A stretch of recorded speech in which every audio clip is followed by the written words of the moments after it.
Ben? Howdy, howdy. How are you doing, Mr. Rich? Thank you, sir, man. I love this. We're here. Junkyard Fitness, right? Junkyard of Greenville. And people say the Junkyard Fitness. Yeah, Our so Instagram said the Junkyard Fitness because we had to. The Junkyard, if we wanted to buy that, it was like $5,000. So I was like, just put fitness inside of it. And it's like $5. So our Instagram says the Junkyard Fitness. It's just the Junkyard. So we're here at Junkyard of Greenville. Have a location in Anderson. Folks over there holding it down. We're currently in Greenville, South Carolina. So you're in the middle of the grind right now, aren't you? I have been here since 4:30 this morning. Was here at 4:30 yesterday morning. I didn't leave till probably 8 o'clock last night. I'll be leaving at 8 o'clock tonight. So this is the grind of owning a small business. So for all the small business owners out there, you know exactly what I'm saying. Yes. I mean, this is it. I mean, this is real life, real world, all of that. Junkyard, give me why the name Junkyard? So we first started doing this in 2018. We came up with the idea of doing all the workouts to the music. We created a software that we have a patent on. I make sure I'll let everyone know we have a patent on that thing. That we can. It's kind of like Junkyard Guitar Hero. So I can't really. It's hard to. It's better to explain with a visual. This being a podcast, obviously don't have the liberty of that. But we do all the workouts to music here, and so we came up with the idea of it in 2018. I was trying to figure out a good name, and actually Dorian O'Daniel thought of the name. We have a group text, and I was texting him like name ideas, and he's like, "You should name it the Junkyard," because my nickname at Clemson, shout out to Clemson Tom, gave me was the Junkyard Dog. Oh yeah, that fits for you. Yeah, so the Junkyard Dog was my nickname at Clemson, and I just figured the Junkyard would be a cool name because usually both our buildings on the outside in Anderson, it's like an old brick building, and here it's like an old mill that we've renovated. But it's cool because it's a good balance of modern and rustic. So the outside looks rustic, the Junkyard, and you walk in and it's the high-end studio. We put some good work into it. I've spent all the money I have on these two gyms, so I put my blood, sweat, and tears in both of these. But so it's a good balance. But the Junkyard came from my nickname at Clemson. And I didn't put the dog in there because I feel like that's too cliche, so I added a bull for Boulware. I like that. Yep. Yeah. How much of, I guess, your time at Clemson, how much did that shape you in terms of now who you are and being an entrepreneur? Right. It completely changed me, mainly because of Coach Venables. Coach V is probably him and Coach Swinney, but I dealt with Coach V more. Probably one of the greatest leaders I ever had in my life ever. Besides my parents, Coach V is like a father figure to me, and the lessons he taught me about hard work and you got to just put your head down and just get after it every single day. Especially with me being a 6 foot white guy, wasn't blessed athletically, and he kind of came from the same background. He's a short white guy playing at Kansas State, so he had to do the same thing when he was in college, and just learning from him that you got to go to work. And got to do it every day. And I had success at Clemson because of that. Nothing fancy, just working. And that transitions over to the business world because it's the same thing. There's long, especially with small business and opening a gym, there's just long hours. And regardless if it's a gym or not, owning your own business is long hours. So I'm 2 years in now, and the man hours I put into this thing can't even count. But how much pride do you have? These are my babies. Yes, yeah, right? These are my babies. Me and my partner Marcus Brown, so he's an owner here as well, played at Clemson, played at Newberry, and we have built this thing from the ground up. So it's cool because we're obviously not some big corporation. There's just 2 locations, but we have literally built this thing from the ground up. We truly started from the bottom. It's cool because we first started in the fall or the January 2018, we started just creating the product, building a clientele. We started at Teal Hannah's gym, my old high school, with 3 people. The 3 people were me, Marcus, and my little sister. That was the 3 that started. And within a week, went to another location in downtown Anderson, grew to like 20, 30 people. We're there for a month, went to another location, a pre-opening location in downtown, grew to like 70, 80 members, just pre-opening. We were doing free classes for 4 months. Weren't charged because the product, it was a good product, but we weren't in our real building. So just like we couldn't make people charge for that. And we wanted to build a good client list and build a good reputation and show people what we had to offer. So we did free classes for 4 months. 4 months? 4 months. And you could tip if you wanted to. I had a jar. You can tip $5 or you can give us a music suggestion because we did all the workouts to music. So now, if you have any good music ideas, let me know. So it's either $5 if you want to tip or music. Give us some music. So what was the ratio? Did you get more music suggestions or tips? More music. Yeah, a lot more music. So we did that for 4 months we grew to like maybe 50 to 60 people. And then were you surprised that you were getting this gathering? Oh, that's not a lot of people. And, yeah, but just think about you're starting from nothing. I was stoked to have. Remember that. It's nothing. Exactly. And you're building I was stoked to have the 50 to 60. And a lot of them are still members, which is super cool. So the first month we opened up June 4th, 2018. Within a month, we had 200 members. And we're around 500 members in Anderson consistently. And we're at around 75 here on now. But it's been 4 weeks. So try to be patient. And this Greenville's continuing to grow, but it has been a grind. Yeah. We starting out with 3, and the 3 weren't even 3 people. It was me, Marcus, my sister, to now having close to 600 members between Anderson and Greenville. It's pretty cool. How hard is that for you to be patient? Because you seem like when you're in it, you're running 100 miles per hour. I'm an aggressive person. What I want, I will put my head down and go get it. I don't care what the obstacle is.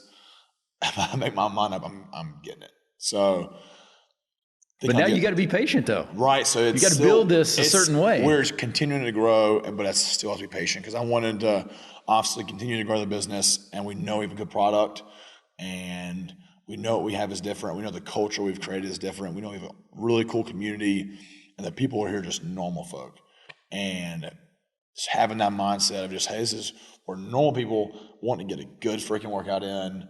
And do it all to some good music, and just having that mindset of just, hey, it just takes time, build your client list, build reputation, build relationships, because that's the main thing that have kept our Anderson people coming along, because we're always there. And a lot of them I wouldn't even consider clients. We're just friends and family. You know, that's community. Yeah, and that was one of my main goals was to create a great culture and a great community that don't even care about the workouts. They just come back because of the people and the relationships they built. So we've done that in Anderson. Our Anderson folk are awesome. They're all lunatics. Those people, Anderson folk are crazy. And I'm one of them because I'm freaking born and raised in Anderson. Those people work. I'm telling you, there ain't nothing like a good old Anderson person. They get after it. So we're trying to bring this to Greenville, and we're growing every single day, and we're hopefully we call them junkies. So, you know, obviously what a junkie is. Yes. Our junkyard junkies are just addicted to this. So, call them junkies. Continue to build our. You're the lead junkie. Yeah, I'm freaking. me and Marcus are top junkies, but trying to grow the family pretty much, and it's taking time. 2 years in, we're continuing to grow. But what was it like then? You mentioned family, and you've said it several times. The Boulware family growing up. It was just tough. What was that like? Yeah, so it's me, my parents, my older brother played baseball at Clemson, little sister who's a year younger than me, she played sports, and I have a little brother who's autistic, who's just baller, he's the man. But my dad grew up racing motocross, so growing up we didn't play football, play baseball, nothing, we raced motocross. So did that until probably about middle school. I got hurt, I broke my arm pretty bad. And my mom was just like, yo, y'all are done playing. Y'all are done racing. Let's go to a safer sport and play football. So safer sport. Yeah, let's play a safer I guess sport. Relative to motocross, it is safer. Motocross was tough, but that's like my But you love it, though? Do you love motocross? I still ride probably once a year. And it's like riding a bike for me. I grew up doing it, so I can hop on a bike and ride. It's still, I love it. It's fun. So my kids will definitely race motocross, at least initially. I grew up on a dirt bike as well. Loved it. Yes. If I could do it more, I would. So we grew up in a dirt bike background. Our whole family raced. So we were homeschooled. So me, my brother, and like 6 of my cousins all raced. We traveled every weekend. We were homeschooled strictly because of motocross. Like we needed the time to practice. We were pretty legit. Like we traveled every weekend. We're sponsored. Like that was what we were going to do growing up, and that was what our career. We were into it, And then I broke my arm so bad, and I was out for like 2 years because it got infected. It was just messed up. And went to football. My brother played football and baseball. And the Boulware household was tough. Our neighbors. When you say tough, what do you mean tough? And really Why do you say me tough? And Garrett and Bailey is a tough cookie too. But a lot of our neighbors would bring their kids over and they wouldn't come back again. We played backyard football, tackled the man with the football on the trampoline, played wiffle ball in the yard. We were always outdoors, which is freaking. This new generation always on their phones, playing Xbox, all that stuff. I was like, get outside, like getting dirty. That's all we did growing up. And me and Garrett were just tough. We were rough kids. I don't know. We were good kids. We just every day outside, wouldn't go into the house until 10 o'clock, dirty from playing sports all day. And then me and Garrett being 2 years apart, me and Bailey being a year apart, Cameron's a year younger than her, all being close in age, and then the rest of our extended family, there's like 6 more dudes who are all our age, all played sports, raced motocross, played football, baseball. So you know how it is. It's just all dudes that are the same age. Is everybody a little crazy? Oh, the Bolts and Boulware. So it's our side's the Boulwares, and then my mom's side of the family is all Bolts, and they're the same. Like we're all just sports guys, and our childhood was awesome. So it was a great upbringing. Our childhood was great, but we were rough kids. So a lot of families didn't want them to hang out with their kids hanging out with us. They'd get beat up. Yeah, we get roughed up, I should say. They would get roughed up for sure. Roughed up, yeah. yes. But I won't even bring to fight anything. They would get roughed up for sure. Yeah. So competition was just something that you grew up just born into. I mean, you just knew competition Me immediately. And my older brother, when it came to motocross, football, baseball, it'd be fun. It was fun. Now, did you guys actually ever have any fights? Me and Garrett. I mean, true knockdown me and Garrett fights. never got into fights, surprisingly. And Garrett's 6'2", 215. He's not a small dude. And I'm 6 foot, 245. So, like, if we got in fights, we were bringing the house down. And we surprisingly never got in a fist fight. We'd wrestle and get close, but me or Garrett has never punched the other in the face. Well, that's a good thing. That's a quote right there. Me or Motor have never punched in the face. We have issued some good lickings to other people, but me and Garrett have never fought each other. We've gotten some heated arguments, but surprisingly, we've never gotten in a fight. Ever. It's just crazy. Think out. Me and him have gotten some fights with other people, though. It's fun. Back in the day. Back in the day. When it was okay. You've calmed down a little bit now, right? right? I'm a much more calm person, more relaxed. What was the transition like for you then?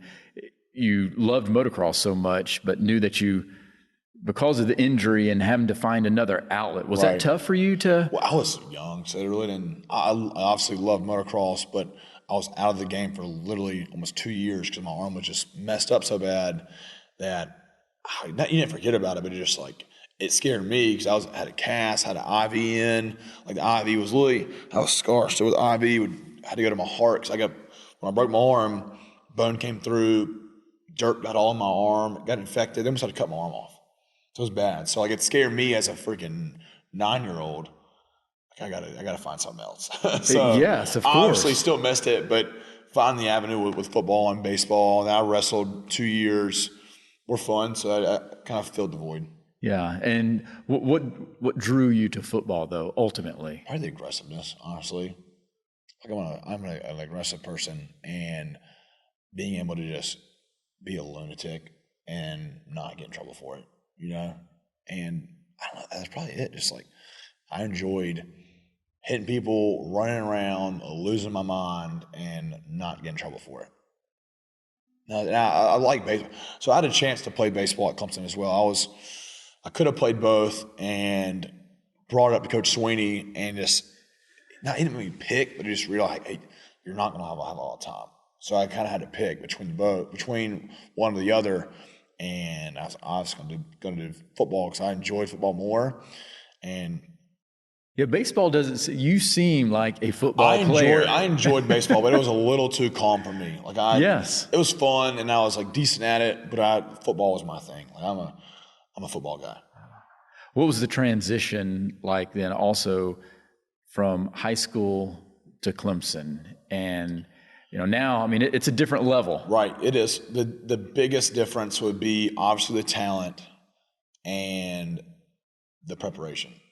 So obviously everyone's good once you get to Clemson, but you're always like just fed that information, so you already expect like, all right, everyone's going to be Heisman level, like always be Tracy. And everyone's good. Like, even at Clemson, everyone's good, but it's like they boosted that a little bit. Like, and we played against good competition in high school. There's good athletes there. There's obviously better athletes at Clemson or at any college. The biggest change for me was the amount of preparation it took to be elite. Just because in Hannah, we had like 2 defenses. Like, it was just, you're playing ball. It was backyard football. When you're in college, it's a business. Like, you're breaking down the X's and O's every single day. So film study was brand new to you? It was brand new. I had no clue how to watch film. I didn't know how to study anything. Like, I had an idea of, like, obviously who's who, the 3 technique, the 6, the 9, stuff like that. But like defenses, like cover 3, cover 4, man, blitzes, that was like Chinese. Yeah. So, did you have somebody that mentored you when you first got there, another player? Coach V. Coach V rode me. I promise you ask Coach Venables, he was more hard on me in my career than any of his other players. Why do you think that? Ask him. I don't know why. I ask him. He'll probably, no, I'm all hard. If he knows deep down. He's told me before that he is more hard on me, mainly my freshman and sophomore year. I almost quit. Literally, I tried to quit my sophomore year. Why? Because he was so hard on me. I hated it. I was miserable. I wasn't playing.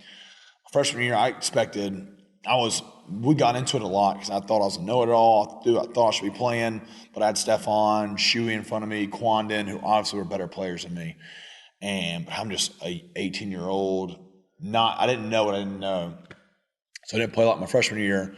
Sophomore year comes around, I'm starting to learn the system, and I felt like I should be playing more.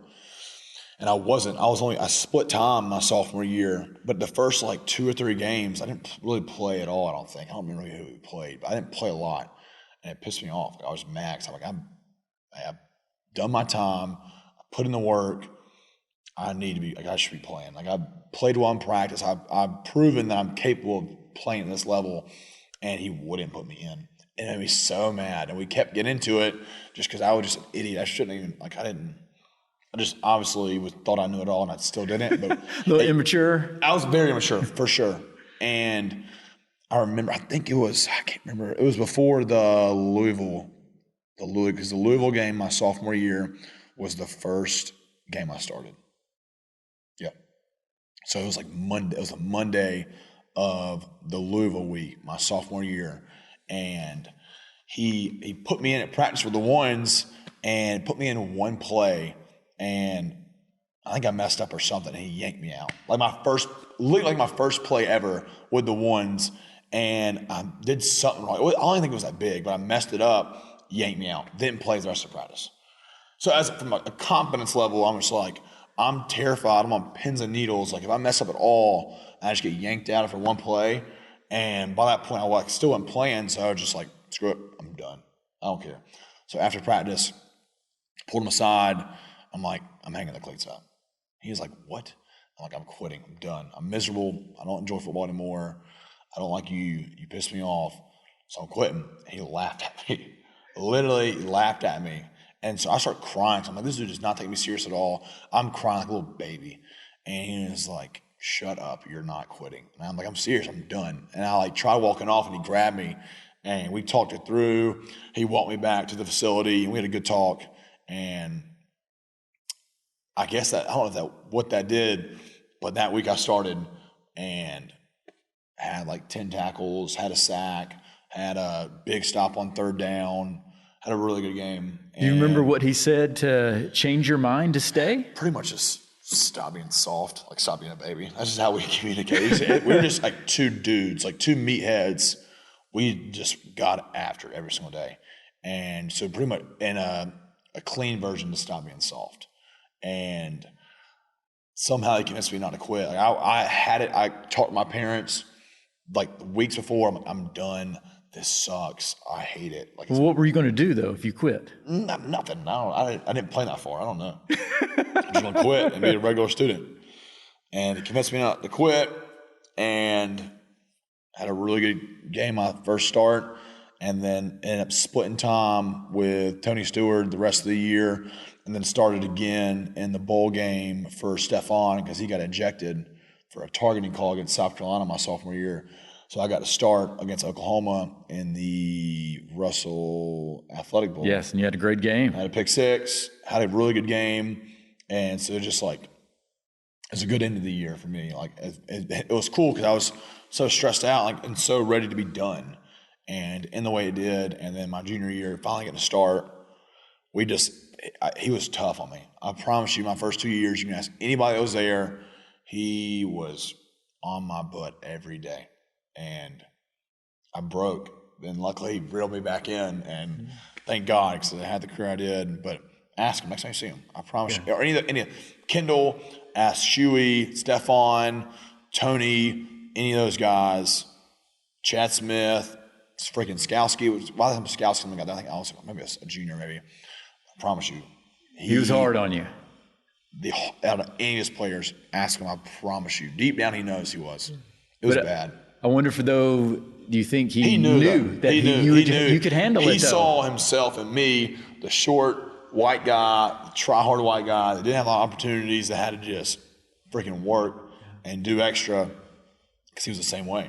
So I think he saw himself in me and knew what my potential was and knew if he could just mold me and to be like the player that he was and the way he worked, that it would pay off, and he did, and it worked. Does that motivate you when somebody challenges you or tells you can't do something? I've thought about it. We had a meeting the other day and just trying to figure out what's better, constructive criticism, getting on somebody or praise. Like what works better when it comes to criticizing your player or your employee, chewing them down and breaking them down, or does that motivate them more, or just like, hey, just giving them fake praise or whatever? And I don't know. I feel like I do better when I'm praised, honestly. I don't know what that means, if that makes me soft or some weird person, but like I noticed that when I was playing, like I was more motivated to continue to work hard and push myself and do extra after the games that I had a really good game. Like after the Louisville game, when I had National Player of the Week, I was in there watching film the whole next week. Like I want to do this again. Like it's paying off. Like I see how hard I'm working, and I see in the fruit of my labor. I want to keep doing it. So when I played like just garbage games, freaking, I think it would have been Syracuse my junior year. Awful game. Worst game of my career. After that, I'm just like, I can't play football. I suck. I can't do any of this. I want to quit. So for me, I think I do better when I'm like, after getting praised. So it was tough for me because when he would cuss me out every day, I'm just like, dude, it doesn't motivate me. That just pisses me off. I want to fight you. Like I literally want to, Coach V, I want to fight. Like I don't like that. But that's just like, it takes I had to adapt to his coaching style, and it worked. I guess I can handle to a certain both. degree. Yeah, I can handle both. You know, so I've dealing with Coach V, I can handle anything. The way he coached me for 4 years, but I've dealt with both, so I don't really know which side to pick on. I know I just felt more motivated after like a good game, or like getting a good. And you were getting praise. Yeah, I don't know what that means. And the accolades. I have no clue. I don't know if more people are the other way. I just noticed I was like, I wanted to work harder after I knew I had a good game when I saw that like my labor paid off. Yes. You know, so I was like, I need to keep doing this. So I don't know. I don't know what that means. Yeah. That's a good. We brought it up a couple weeks ago, like trying to deal with our employees. Like, how should we? Well, I think you have to examine that now as a business owner, right? Because you're going to be dealing with employees, and you need to know how they respond. Right. And I think the key is if you can identify which way is the motivation factor for those employees, you'll have a much better culture. So I had an experience when I was my senior year. We had a freshman come in. I'm not going to give any names, but I had a freshman come in. And by that time, it's 4 years in, Coach V's molded me. Like, I am like his Coach V's offspring. Like I am a miniature version of him. And I was like the senior guy. I was obviously the vocal leader on the team. What I've said was like it was getting done. Like y'all gonna do this or I'm gonna fight y'all. And one of our linebackers was being just soft in the weight room. Like wouldn't lift the heavy weight, was just being ugh. So I called him out and lost my mind on him. Like, cause I was like, hey, you need to do, we're like doing like a bench or something like stupid, like just heavy weight. And he was like lifting just like some corner DB weight. And the dude's like not a small guy. He's strong too. So I'm like, what are you doing? Just got into him like, you need to do heavy weight, like it's soft. And he wouldn't do it. So I lost my mind. Like cussed him out, degraded him in front of everybody, and legit started crying and ran off. And so that just gave me more fuel. Like, exactly, that's who you are. You're being like a baby, blah, blah. And he came and talked to me after. And he's like, dude, I don't do well when, like, you need to learn to approach me a different way. Like, I don't respond to someone cussing me out and degrading me in front of everybody. So I had to take a step back as a leader and be like, all right, everyone's not me. Like, everyone can't respond and be coached the same way that I've been coached because everyone's different. So it challenged me as a leader and having me step back. It's like, hey, I'm wrong. So I'd apologize. I get it, bro. Like, we're good. I need to do better. And from that point on, like, we've had a great relationship. But we had to have that talk. And for me to realize, like, hey, everyone can't get cussed out, you know? And Coach V's learning that, but Coach V's just like always, like just amped up, which is like, that's why he's been so successful, because he is who he is. He has his DNA, he has his recipe, and it's worked. But I think it's challenged him when he he realized that, hey, I almost made a player quit because he's been so hard on me. And then obviously he's a great leader and he knows how to do a lot of stuff.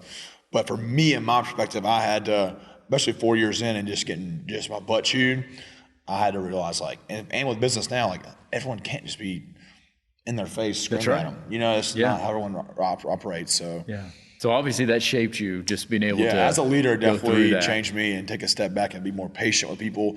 Obviously, there's some people that are just like me, just meatheads and need like to get in their face, do better. And something that works that way. It worked with me, even though I was getting acclimated to Coach V. But at the end of the day, football-wise, it helped me, you know. But on my end, I got to honestly be more patient because I'm dealing with a bunch of women in here. So I can't scream and cuss somebody out in the treadmill if they're not running fast enough. It's not, we don't have pads on in here. So you're motivating them. That's all you're doing, right? It's a loud encouragement. Yes, for sure. Exactly. All right, so that obviously shaped you. So we'll wrap up. How has sports shaped you and impacted your life? And how can you sum that up?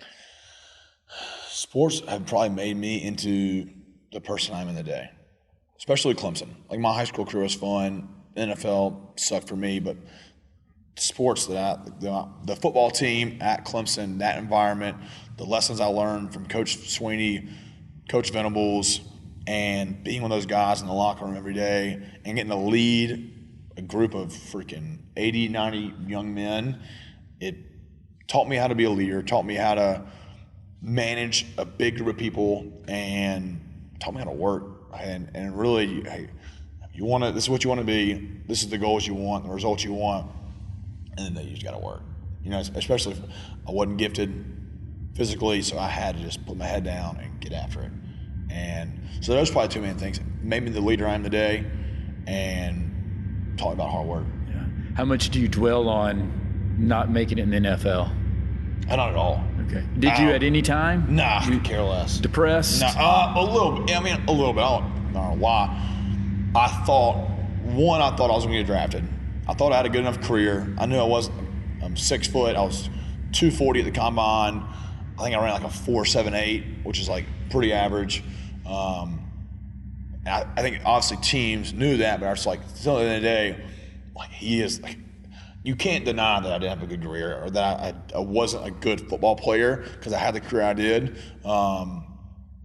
So when I didn't get drafted, it bummed. I was pretty pissed. Like, I was here and I was gonna be third or fourth round. I'm like, for sure that's where I was expected to be. And then for me to not go undrafted and not really have any other reason why other than me being too short or too slow.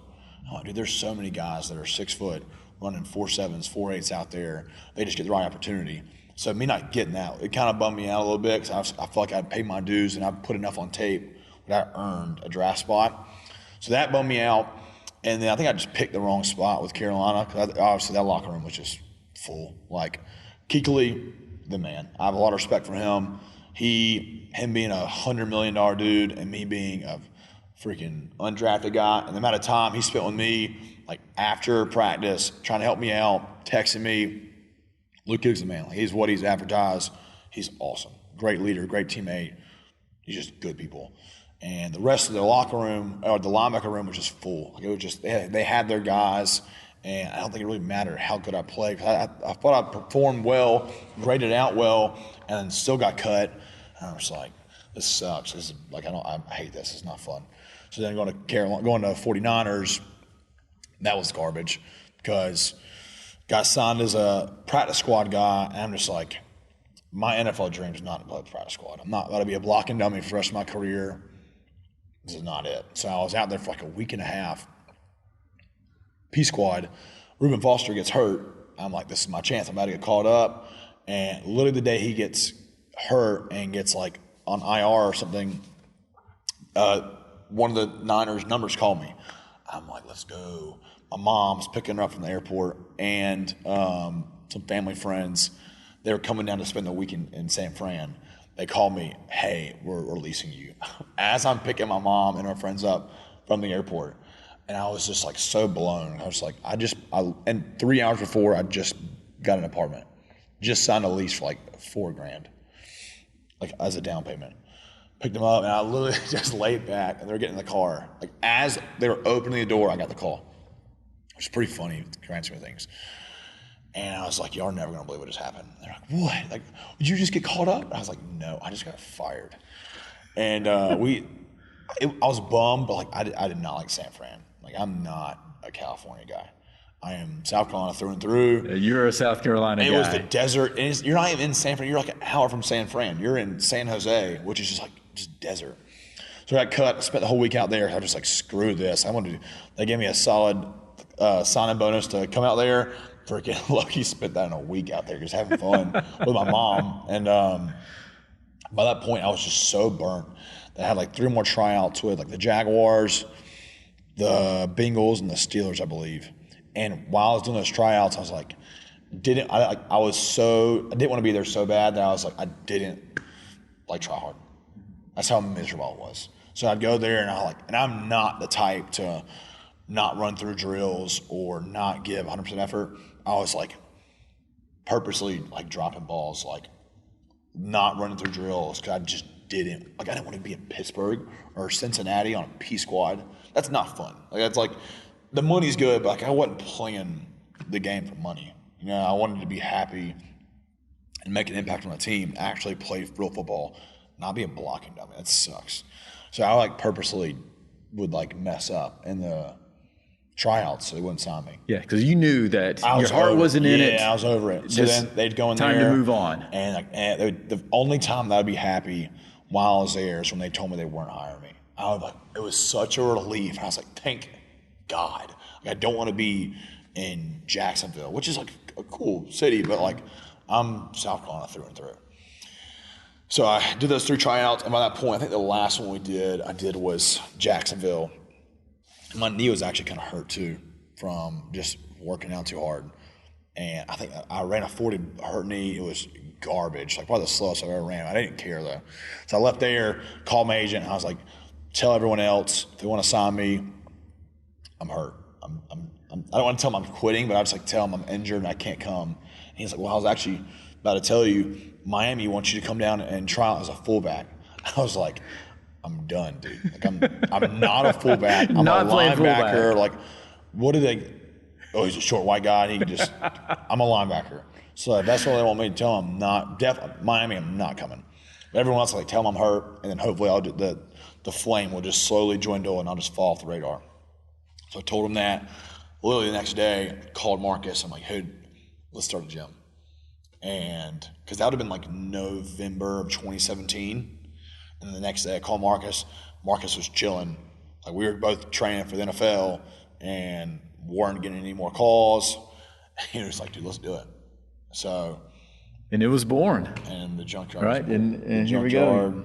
We are unique. We are uncommon. We are the Junkyard. This is it. Yep. So I wasn't bummed. I was so over it, and P Squad is not the football dream for me, and it's not for a lot of guys. But a lot of guys don't have a plan B, and luckily I had a plan B that I've always wanted to do, and had the resources to be able to accomplish those things, and the right people that I wanted to be a part of it too. So yeah, that helps tremendously. Having a plan B helps, and a lot of guys don't realize, like, if plan A don't work, I'm gonna find a way to make plan A still work. I'm like, that's not how it is, dude. Like, I had a really good career, I feel like, and I didn't get any chance. I had a chance, but it didn't work out. I had a blip on the radar of a chance in the NFL, but in the end of the day, I'm so much more happy now. Like, you seem like it. So, because I'm just like in control of my destiny, pretty much. With football and the NFL, I can't every day walking into work. I was so stressed. I'm like, they're going to fire me at any point, and I can't control that stuff. Like, what if one of their left tackles gets hurt? They have to sign a left tackle. I'm the bottom of the radar. I'm going to have to get cut regardless of how I'm playing them. I can't control that, you know.